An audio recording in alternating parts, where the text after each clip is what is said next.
आणि आता एक महत्त्वाची बातमी, गॅस सिलेंडर खरेदीसाठी पुणेकरांच्या रांगा लागलेल्या आहेत। गॅस एजन्सी बाहेर नागरिकांच्या रांगा लागल्याचं दिसतंय। जिल्हाधिकाऱ्यांच्या आदेशाला हरताळ फासण्यात आलेला आहे आणि आता गॅस एजन्सी बाहेर पुणेकरांची मोठी गर्दी पाहायला मिळते। गॅस सिलेंडर खरेदीसाठी पुणेकरांच्या रांगा लागलेल्या आहेत। नागरिकांनी मोठ्या रांगा लावल्याचं पाहायला मिळतंय।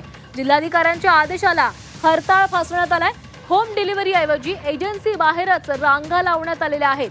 तर इस्रायल आणि इराणमधल्या युद्धादरम्यान गॅस सिलेंडरचा तुटवडा निर्माण झाला होता आणि त्यामुळेच आता पुणेकरांनी गॅस एजन्सी बाहेर गर्दी केल्याचं दिसतंय। रांगा लावलेल्या आहेत।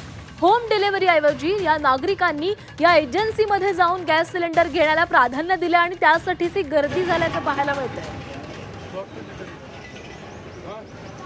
आणि या संदर्भात अधिक बोलणार आहोत, आमचे प्रतिनिधी चंद्रकांत पुंदे आपल्यासोबत जोडले गेले। चंद्रकांत, होम डिलिव्हरी ऐवजी या पुणेकरांनी आता एजन्सी बाहेरच रांगा लावलेल्या आहेत। जिल्हाधिकाऱ्यांचे आदेश होते, मात्र या आदेशाला आता हरताळ फासल्याचं दिसतंय।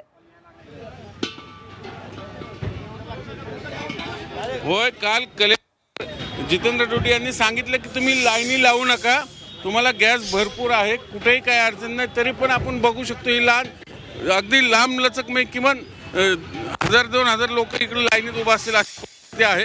गॅस एजन्सीवाल्याला विचारलं तर ते सांगतात लोक ऐकत नाहीत। आपण लोकांनाच विचारू काय एवढी घाई आहे। ताई, कलेक्टरने सांगितलंय की लाईनीत लावू नका, तुम्हाला होम डिलिव्हरी मिळते का? नाही, होम डिलिव्हरी बंद आहे ना। होम डिलिव्हरी नाही मिळत, बंद आहे। आता सध्या होम डिलिव्हरी बंद आहे, कारण की लोक इथे येऊन सिलेंडर घेऊन जातात। एकदम परेशान करके रखे भाई। आज 10-15 दिन से मैं दौड़ रहा हूँ, मेरा बाप बीमार है, आ जाओ कल आओ, आज KYC कराओ, ये कराओ वो कराओ, खाली परेशान करके रखे लोग। आप कौन है? आप एजेंसी वाले? नहीं, मैं कस्टमर हूँ, एकदम परेशान करके रखे। होम डिलिव्हरी होम डिलिव्हरीला अडचण काही नाही, मला होम डिलिव्हरीला मिळत नाही वेळेत। लोक अगर इथं लाईन असे लावले तर आम्ही कसे देणार होम डिलिव्हरी? आमच्या पैसे स्टॉक आम्हाला जो रोज गाड्या येतात, आम्हाला जेवढा पाहिजे तेवढा माल भेटतो आम्हाला। पण कलेक्टरने सांगितलं तुम्ही इथं देऊ नका, घरी द्या ना। पण लोक ऐकत नाहीत, लोक ऐकत नाहीत, लोक लोक ऐकत मिळत नाही वेळेत। लोक ऐकत नाहीत। आपण लोकांनाच विचारू हे सगळं। मग एकीकडे एजन्सीवाले म्हणतात आम्ही होम डिलिव्हरी द्यायला तयार आहे, पण लोक मला हे बघ ते तर म्हणतात आम्ही घरी आणून द्यायला तयार। मग तुम्ही काय लाईन लावता तिथं? हो बरोबर आहे, पण घरी आणायला तयार आहेत ते, पण ते म्हणताय 5-10 दिवसांनी वगैरे या म्हणून। त्यांच्या ऑफिसला गेले, एन्क्वायरी केली असताना त्यांच्याकडून समजते की 5-10 दिवसानंतर तुम्हाला समजेल की तुमचा सिलेंडर कधी येईल। तोपर्यंत आपण थांबू नाही शकत ना। काय तुम्ही कुठून आले? किती दिवस झाले सिलेंडर नाही? आता 15 दिवस झाले सिलेंडर नाही आमच्याकडे। ते 8-10 दिवस आज येतो उद्या येतो, आज येतो उद्या येतो। नाही, असं काही आहे का तुम्ही बातम्यांमुळे पॅनिक झालं तर इथं आलं? नाही, त्याचा काही प्रश्न नाही। गॅस आहे का घरात? गॅस नाही, त्याच्यामुळे तर थांबले। म्हणजे परिस्थिती अशी आहे। तुम्हाला होम डिलिव्हरी मिळत नाही का?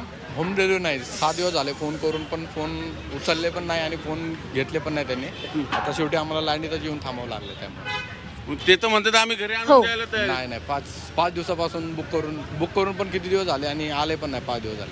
हे न्यूज चॅनल जसापासून चालू झालेत ना की गॅस सिलेंडरचा तुटवडा आहे, त्यापासून त्यांनी आणून द्यायचं बंद केलंय। म्हणजे बघा, हे लोक काय म्हणतात की आम्ही नंबर लावून 5-6 दिवस झाले, घरी आमच्या गॅस येत नाही म्हणून आम्ही इथं नंबर लावतो। आणि एजन्सीवाले काय म्हणतात, आपण ऐकलं की आम्ही घरी आणून द्यायला तयार आहे, पण लोक ऐकत नाहीत। मग आता खरं कोण आणि खोटं कोण हे शेवटी आपण कलेक्टर साहेब म्हणतात की घरी आणून द्या, पण लोक इथं एजन्सी दारात येऊन थांबतात। समोर गाडी आहेत आणि एजन्सीवाला म्हणतो की आम्ही घरी आणून नक्कीच चंद्रकांत, जिल्हाधिकाऱ्यांनी देखील सांगितलेलं आहे की होम डिलिव्हरी केली जाईल, तुम्ही रांगा लावू नका। मात्र तरी देखील पुणेकर रांगा लावताना दिसत आहेत। त्यामुळे आता पुढे प्रशासन नेमकं काय या संदर्भात निर्देश देते पाहावं लागणार आहे। धन्यवाद दिलेल्या माहितीसाठी।